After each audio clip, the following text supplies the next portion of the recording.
In the times when 10 hours of gameplay costs $156 million to make and costs $50 at the release, I'm an extremely stable genius.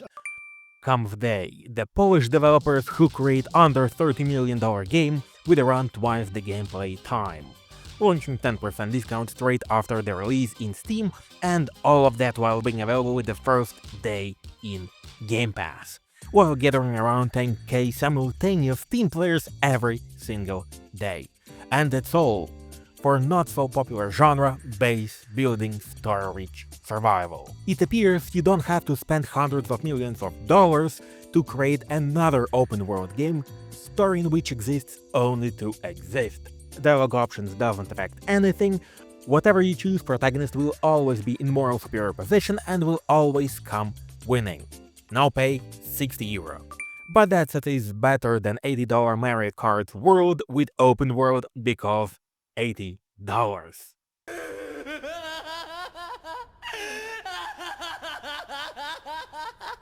That's why such games as the ALTERS returned me faith in games.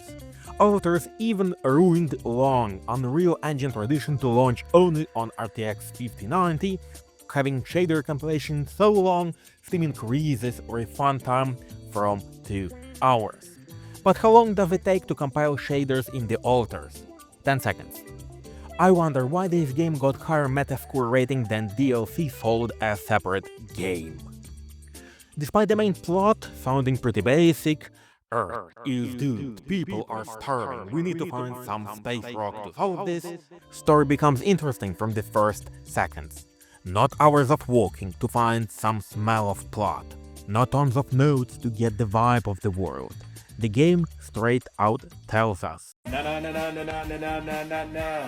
we're completely fucked, we're completely fucked. But to add pace to our game, as soon as the sun rises, we'll be completely cooked. But we need the crew to run the base and not to die. So we use Rapidium, the rock humankind was looking for, to create our clones with simulated other life paths. Mechanic, miner, scientist, doctor, botanist, shrink, and so on. And if you think that that's all, you've never played Alone with Studio games.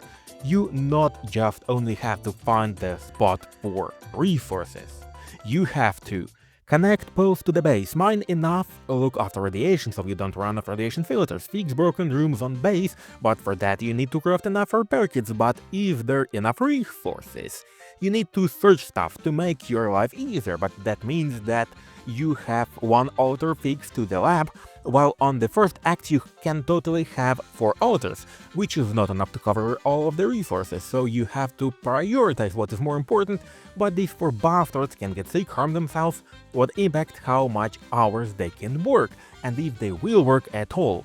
And if you want to cheer them up, they will make a coup to throw you over the captain's position, but you need them to work to get enough Rapidium so the company saves you, but you have to sleep, otherwise all of your tasks, even for the next day, will be less productive and will take much longer, and all of that while running from anomalies, which gives you a ridiculous amount of radiation watering to keep the base working during the radiation storm. And each altar has different personality, which interferes with the mission, which is not to die. And you have to remember what everyone would like to hear to keep them working. Build sleeping quarters for them or they'll riot and the game's over. Make leisure space, which will add to the fuel consumption of the base, or they'll be unhappy, they'll riot and the game's over. Spend research time on why the ship died, or they'll become unhappy, and if you do research the ship's death, spend 200 materials to build an MRI machine to scan them, or they'll become nervous and will riot. If in Fallout Shelter you could turn on survival mode and could have enough people for everything, here you will have to micromanage everything all of the time in order just to survive. This game really gives me vibes of real survival simulator with a lot of variables, while not being typical strategy game like the same Frostpunk from the same developers.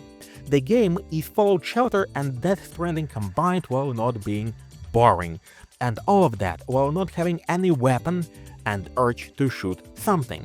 So if you do not like spending tens of hours in Kojima's walking simulator while starving for the plot, Get the ALTERS, which are already available in Game Pass, and spend 20 hours of concentrated well-written story with interesting gameplay with no need for microtransactions and solid polish promise for the DLC.